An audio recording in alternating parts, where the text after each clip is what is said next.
advice from alumni who have been there, and I will get rid of my slide deck so you can see them all in person. Tonight, I'm thrilled that we have 3 board members here. Jason Cross is a former past president of our New York network who now resides in Miami and helps the Miami network as well. Steve Rush resides in Atlanta and is president of our Global 60 Plus network.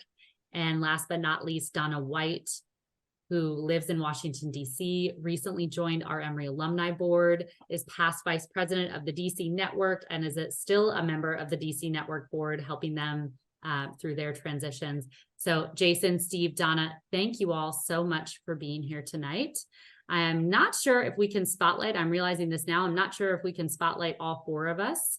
So that might be a problem. Oh, we can spotlight one at a time. But I appreciate you all being here tonight and want to kick it off in our conversation, which, by the way, everyone, we will be asking you all to ask these wonderful board members questions. So please think about what you might want to ask them, either in the chat or coming off of mute. Oh, thank you, Denise, for getting Donna and Steve and Jason on the screen. All right, so hello, you all. Good evening. It can be daunting, no matter how many volunteer leadership roles you've served on. It's always daunting to join a new board because you're trying to pick up on the norms of the group. What's your advice for those who, many of our board members have served previous terms, but many of them are new? What's your advice for those who want to accelerate their assimilation on the board? I'll go. Thanks, Sarah, for having us. And good evening to everyone. As Sarah mentioned, I'm on the DC board and then recently joined the EAB.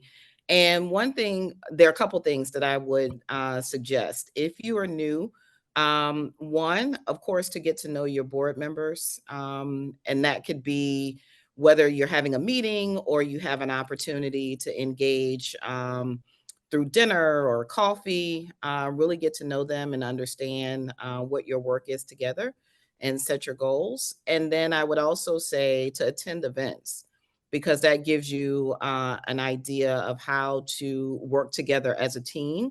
And it really helps to coalesce the relationship in a much different way as opposed to your monthly meeting or however often you're meeting. Sure, I'll jump in on top of that and just briefly add on and say, I think the best way to learn is to do. So, you know, you're a newly appointed member, you're excited, you want to have impact, choose a direction, be it a volunteer event, whatever the initiative is, and start creating, just like you would with a startup. You know, start building it out and then ask for help along the way. You've got other network board members as well as alumni engagement members as well to help kind of keep you in the right boundary. But if you know you want to plan an event, go for it, you know, assuming that it's within the confines of you know, what you're trying to accomplish. I can add a couple of things.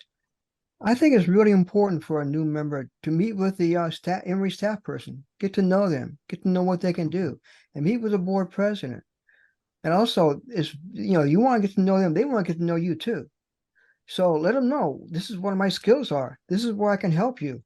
And this is my time restrictions. Or maybe I have no time. Let them know what you want to give, how you can give, and how you can really add to the board. And let you learn what resources they have that can help you in your part. And so obviously I already alluded to one being the initial assimilation to the board. What are other challenges that board members should expect to face in their role? Since again, we talked a lot tonight about setting expectations. I'm happy to go first on this one. So I think the biggest thing is understanding process and who has responsibility in each step of the process. So, you know, that's where the Emory Toolkit comes in handy, number one. And, you know, that's where the alumni side, as Steve kind of alluded to as well, you know, comes into handy in understanding who could do what and what the limitations and what, you know, authorities you could have as a new board member. But I think the biggest thing is to, you know, again, get your hands wet and start creating. And along the way, you'll kind of see where the process points are. And I could use a more, you know, tangible example. In New York, you know, we might have had someone create an event, and then we had someone who could draft the communication, and then had another person who was really on top of promotion and distribution on social media. So understanding who's doing what and clearly defined roles is really helpful in terms of structure walking into, board position. But then if you're the person, the member who's recently walked into that position, just start creating and then just ask along the way. And hopefully you're part of an organization or group where there is that high level structure, point person in contact to help, to help facilitate the flow. And in New York, the last thing that I'd throw out there is, one of the things we did is really create like a pretty highly structured Google Drive folder, where it's very obvious to know, okay, you're part of the volunteer group, there's a volunteer subfolder. And then there were meeting minutes documented every time we all met together. So we held accountability, who's doing what was, what's in the forefront. So everything was as transparent and laid out and structured as possible. Absolutely. We are finding many networks are embracing that Google Drive approach, and I do think it's a game changer. Steve or Donna, anything else to add? Okay. No, I think Jason covered it well. Okay, great. So describe a complex moment that your network board as a whole navigated during your time together, or maybe is currently navigating if you're Steve or Donna.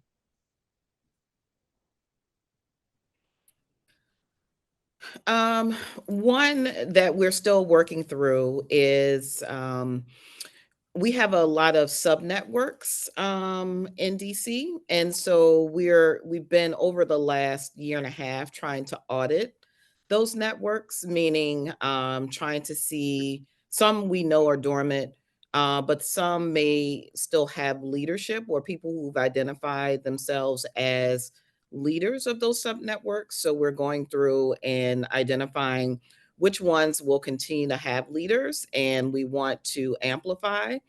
And then others, if they've been dormant and we're not able to secure volunteers to lead those, then what happens next? And so that's difficult because we've had people who will say, yes, we are interested, or I'm interested in being a leader. And then when you're reaching out, you're not getting the feedback or even making contact with people.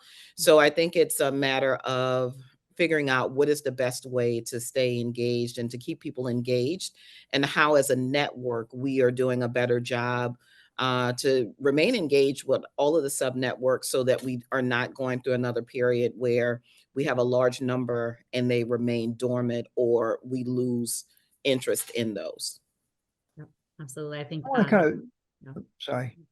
I'm sorry, No, Sherry. I would just say that the volunteer apathy, we certainly experienced so much of that during COVID. And while we are seeing many more people come forward and say that they're excited to take on a volunteer role, that making that connection and really figuring out, is this a solid lead? Are they going to be responsive? It's a lot of work for a board. So I'm glad you called that out, Steve. I was going to kind of say that pretty much the same thing. We've got a really strong board. We work together. We really know each other, and it's great. But we have trouble finding volunteers that aren't board members to take on projects. And that's what we need right now. We have more projects than we can handle. And I like your term. What would you say, Sarah? Apathy or volunteer apathy. That's a good term. That's exactly right. We have lots of people attend our events and seem to have a great time, but no one who seems to want to really take on a role. Right. It's a lot of work to make that connection, to turn that actually into action. Yeah. Jason, anything else you would add? I mean, just to kind of build on that a little bit, I think the biggest driver or catalyst, between finding enthusiastic and hands-on volunteers and having attendees at an event who aren't yet volunteers is to find out what people are passionate about and get them excited. If it's a community service and clean up the park event, right? If it's something to do with, whatever it might be. And find out what the trigger is for that person: arts and culture, sports, leadership, and try to really drive home, and as a current board member, what you would say is, this would be an amazing event. Why don't we put our minds together and think about it? And then you have energy and enthusiasm around a specific idea that person is passionate about. It could be a real estate farm. It could be cleaning up the community. It could be an animal shelter. It could be a food bank. It could be whatever. And then you build on that enthusiasm, and you kind of just engage them a little bit more subtly, because the how do I word this? The opaque nature of just kind of having like a broad-based invitation to join a board, it could be daunting, because you don't know what is going to be my expectations. Are they telling me one thing? It's going to be a lot more. You know, what's my level of responsibility, and you know, how much accountability am I going to have if things don't go perfectly? But I think, just again, if you embrace the fact as a current board member that someone is fairly passionate about something, you could start putting the dots together and really make it be more natural. And then it's maybe not even a formal ask for them to be a board member at first, just building enthusiasm around something they care about. And then that easily segues and says, hey, you know, Steve, you knocked that one out of the park. You know, would you mind doing it 2-3 times a year on other things you really care about? And then boom, you've got your another board member right there. Absolutely. Yes. Extremely well said, Jason. I'm calling out Kieran, who's on the line, because I know Kieran's passionate about pickleball and other sports, and that, Kieran, I believe you were volunteering in that way and eventually led to a role on the board, and it's made a fantastic impact on the New York community. Mhm. So yes. And that's Yeah. again, oh, Donna. No, it's Denise. There's a question in the chat about getting Sending feedback. surveys. So are you sending surveys to your network to try and get that feedback, or more so through in-person events? So I'll hold my answer. What would you all say for getting feedback from members? We do surveys, they've been great. I mean, we've gotten a lot of responses we didn't really expect. You know, times of day, people, you know, what kind of events you like, what time of day do you want, what days do you like, what's good for you? And it's really helped us kind of formulate what we're going to do. So surveys are great. We haven't done, we've talked about doing a survey, but we have not implemented one, a formal survey, that is. One other way that we're trying to get feedback is at in-person events, knowing what areas we have available where we're seeking volunteers, whether they're board members or just general volunteers. Having that information readily available that we can share as we're having conversations with people. And we've noticed that we've gotten an uptick from people who are at least interested. And then we are able to then follow up with them to talk more explicitly about what the role will entail and what it means to be a board member and things like that. So I think it's important to have formal and informal surveys to gather that information. Absolutely. Yeah, I think the biggest reason I asked the question was just if y'all have used surveys. You know, I think for where we're at on the veteran side of things, I would love to be able to connect with anybody who's actually done that with their groups and maybe, you know, capitalize on something that's already been created. And I don't want to say steal your product, but borrow something that has already been created to leverage in order to maybe garnish some better engagement. So I appreciate it. Yes. And again, like I mentioned earlier, as long as we document those survey responses, that counts as engagement. So you could engage just as many people as you would through an event by running a meaningful survey. So, and again, great leads then. All right. So Jason, you mentioned, all right, so I'm going to go back to some of these questions at the end, but so I will get to your question, Gary. But Jason, you were talking about passion.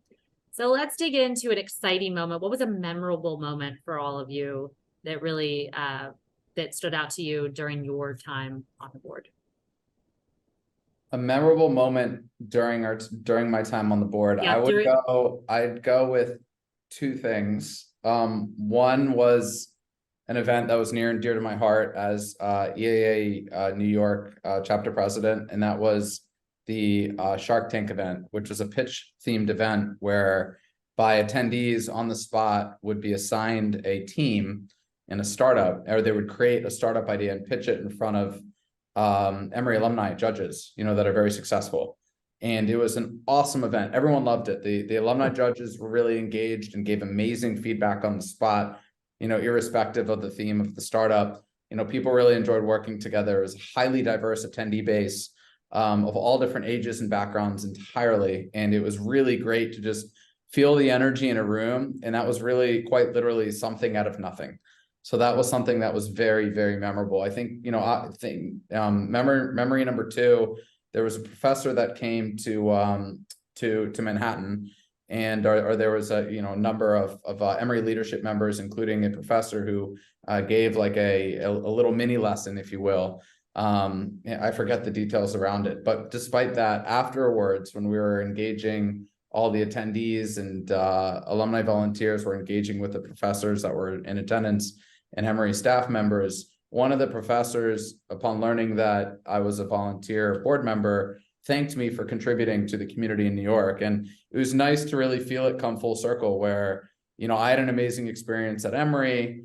I felt like I added some impact as a board member in New York. And then it was also really nice to feel, the return of recognition and acknowledgement from the professors that teach these students with such passion, kind of acknowledging that, that where we play in the value ecosystem.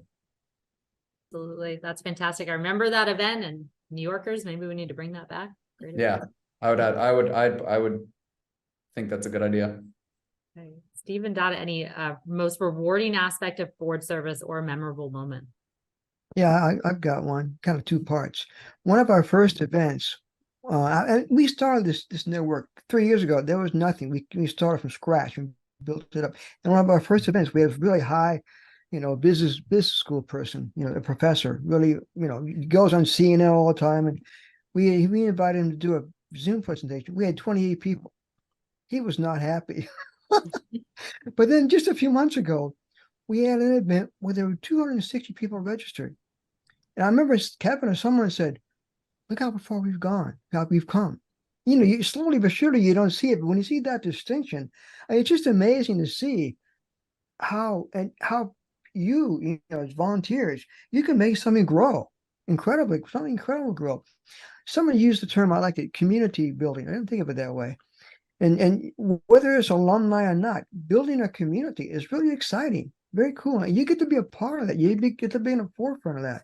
And it may be slow to begin with, and maybe even your involvement in a board may be just kind of low key, but watch it grow. And it was really neat to see that distinction. Well, I have two experiences. One happened prior to becoming a board member. So I was living in New Jersey and decided to attend a New York event and went into the city. And I first met Sherry, and we went axe throwing. And the city still had not fully reopened from the height of COVID. So it was almost a ghost town. But some brave alumni and Sherry showed up for this event. And we absolutely had a great conversation, great evening. I suck at axe throwing, but I met Sherry in the process. And from there, that really led to my board service once I moved back into the DC area. And since I've been on the board, we've launched a 40+ network. And coming from that demographic, it was great. We have a leader for that particular network, but I did support on that. And we had our first event was overwhelming in the number of people that showed up, many who had not been to an Emory event before, alumni event before, but as well, it was one of the hottest days ever that summer, and it was an outdoor event. So for many reasons, it is memorable, but we were able to launch that network. And I think that's important as we think about board service and alumni engagement, and making sure that the activities and what we do really speaks to the full range of alumni, whether it's young alumni or those of us who are a little bit more seasoned, meaning 20, 25, 40, 50 years out, making sure that we provide opportunities for that full spectrum. Absolutely, Donna. And that's a perfect actually answer to my next question as well, but I'll let Steve and Jason answer too. So to segue into what's the role of Emory Networks in the Emory ecosystem? And many of y'all have said it without directly saying it, but Donna was going on to. Steve, you want to kick it off? No, why don't you go ahead? I wasn't expecting that question. That's not on your list, Sarah. Yeah, no problem. So I'll go first. I think number one, it's to be a liaison between, what are the current strategies and objectives, at the broad-based university and on campus. What's the current sentiment? What are the current priorities academically and strategically? I think that's number one. Number two, it's to be supportive, to the initiatives of the local chapters, be it, whatever it might be, New York, Atlanta, 40+, etc. And by supportive, I mean, add the right tools and framework, understanding, as chapter heads, what is the budget, what is the right communication channels, what are the right tools for enabling and facilitating leadership members, often through just like this, through forums like this. So I think this exemplifies the value of the Emory side alumni committee putting things like this together that really hopefully enable the volunteers on this call to feel empowered and informed, and equally important understanding, the tap on the ground on campus to really feel like they could represent Emory in the best light, putting together valuable events and initiatives for your community base. Steve? No, I'll pass on this one. Oh, okay. Well, I will say you all, and what you all I think were saying too, that I just again want to highlight is Donna and Jason and Steve talked about these activities that they've brought to life that fill a void and help people find a connection and find community within Emory. So that Shark Tank event, if Jason hadn't have done that, there might not have been that outlet for aspiring entrepreneurs in New York to feel that connection with Emory. Steve was able to make the entire global 60+ alumni population of Emory feel seen again. And so that's really powerful. And that's something that, again, Emory networks help us form those communities. As Jen mentioned, it is like community organizing, community building, and yeah, it's important work. So just wanted to call that out. Just in case, because again, there will be tough moments. And so we want you all to remember why you're doing it and that it is truly important. So last question before we get to questions from the group, because we know this is a big one. How did you leverage your Emory Alumni Association staff partner to help you achieve your network goals? Any tips for these volunteers? I'll take that one on first. How about that? Well, when I first got involved I was involved with another board before we formed Emory 60+, and it was confusing to me what the role of the Emory person was, because at first we were seen as the advisory board and the Emory staff person was the person kind of running things. And I don't think it's a very good model. But now I love having a staff person involved because they kind of keep us on the rails. I remember one time, I use this example a lot, but I was in a meeting with a few leaders, Emory leaders, and I was giving some kind of thing. And Sarah said, "Hey, Steve, that's not right." "What do you mean it's not right?" I had gone off. I forget what it was. Whatever it was one of Emory's policies. I was kind of, but I love that she was there because she knows I don't know all the policies. That's kind of her job. And I think if we look at the Emory staff person to support us, and I love what you said earlier about the staff person. They're not there to do everything. They're there to support and to keep us on track, and they're a great resource. But if we're going to rely on them to make things happen, then it's not going to work. It's going to backfire. And it takes some of the passion away from the board members if they think the board, the staff person has to come up with the ideas and follow through and all that. No, that's not their role. Their role is very important, but our role is the one, we're the ones who build the communities. They're there to make sure that the community we build is representing what Emory wants and Emory's values. Very well said, Steve. I think it's important to look at it as a partnership. They're there, as Steve said, they're there to help guide us if there's something, a policy that we need to be aware of, that they can help keep us on track. But we want to make sure that we're providing support as well to the staff partner, because we recognize that they have goals as part of the alumni staff. There are things that are expected of them. And so we want to make sure that we're having an open line of communication that we're regularly checking in to make sure that we are doing what we need to do, and that we're holding each other as board members for our region accountable for the work that needs to get done from our end, but ensuring that we're having that ongoing relationship and partnership with the staff partner, so that we're all reaching the same goal. And it's really about engaging more alumni in the area. And so if we look at it from that perspective, then we're all singing from the same sheet of music, and that really makes it more manageable, so that it's not falling on any one group, whether it's the board or on the staff partner, to ensure that we are hitting our targets. Absolutely, Donna. Jason, anything else you want to add? I know, yeah, Donna and Steve, that was perfect summary. So thank you all so much for being here. I want to see if any of our guests on the line would like to ask you questions directly. Don't be shy. I have a question. All right. And My- please introduce yourself, since our guests were not here at the very beginning. Well, hello, everyone. My name is Carmisha. I'm part of the LA network. And my question has to do with the most compelling thing that you might say to someone. And I imagine that there are many ways to answer this, but what would be the most compelling thing that you'd say to an individual who you would like to encourage to be a volunteer or participant when they ask, the most compelling thing you'd say to them if they ask the question, what's in it for me? Great question, because that comes up a lot. Yeah, I want it, because one something I always like to inject in these meetings is this is a hell of a lot of fun. I mean, you get to be with people who are your peers for the most part.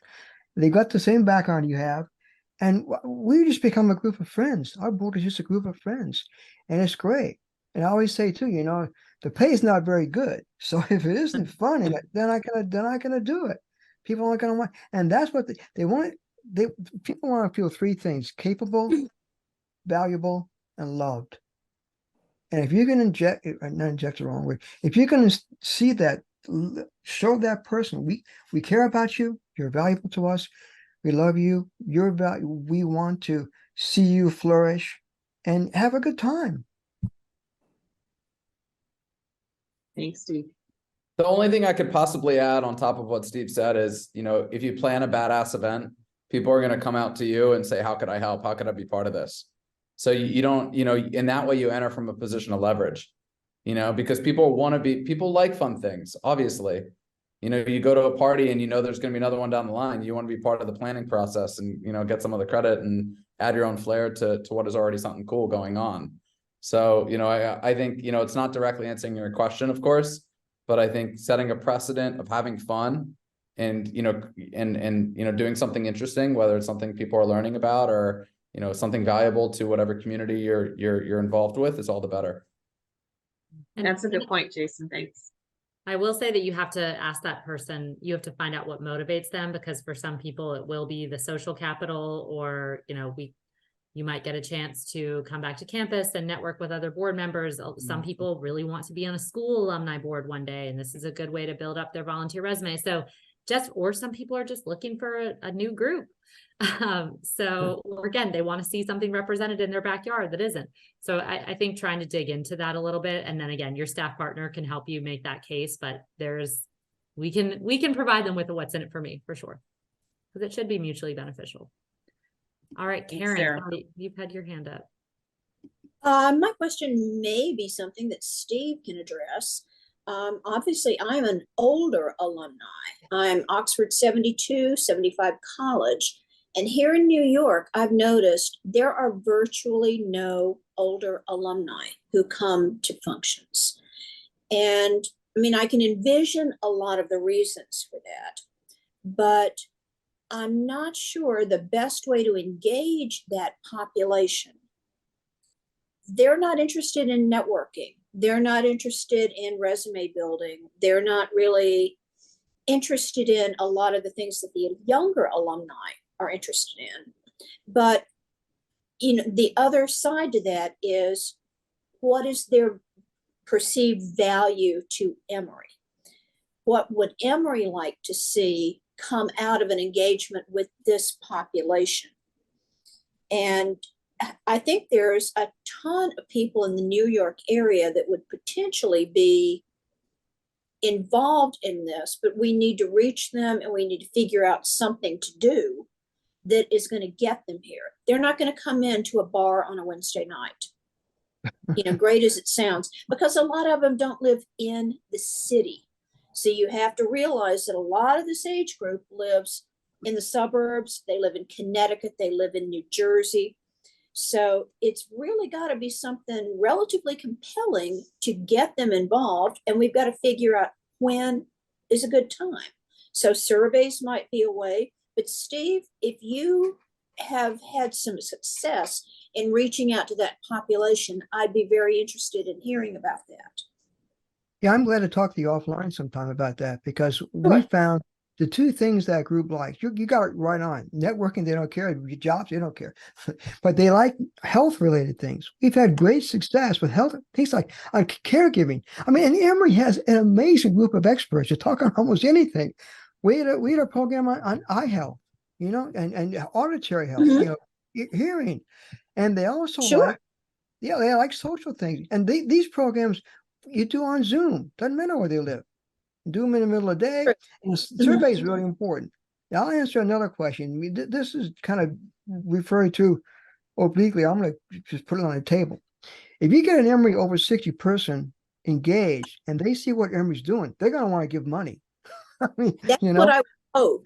Yeah. I mean, I don't see our job as raising money. But my gosh, if they see what the money's going for, they don't, you don't need much prodding. They're going to want to give their money. They're going to see the money's going to a good source. And I mean, I don't know if you visited Emory lately, but it is not like it was. I'm almost the same as you. I would graduate. Not at all.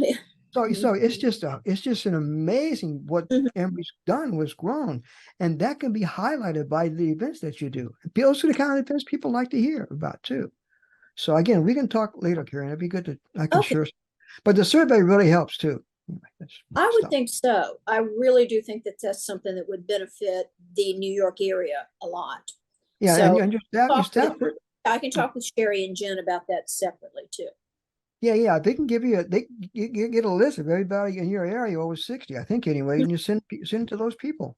Sure. We can. Well, yeah, I'll definitely communicate with you separately. Thank you so much. Those are some great points. But these are great conversations about target audience, and we have the data, and then figuring out what they want and going after that. And I will say not everything needs to be a big activity. Some of these will be more intimate groups getting together so that it is accessible. All right. Any questions, any additional questions? I know we're at time, but I'm sure we can take one or two more.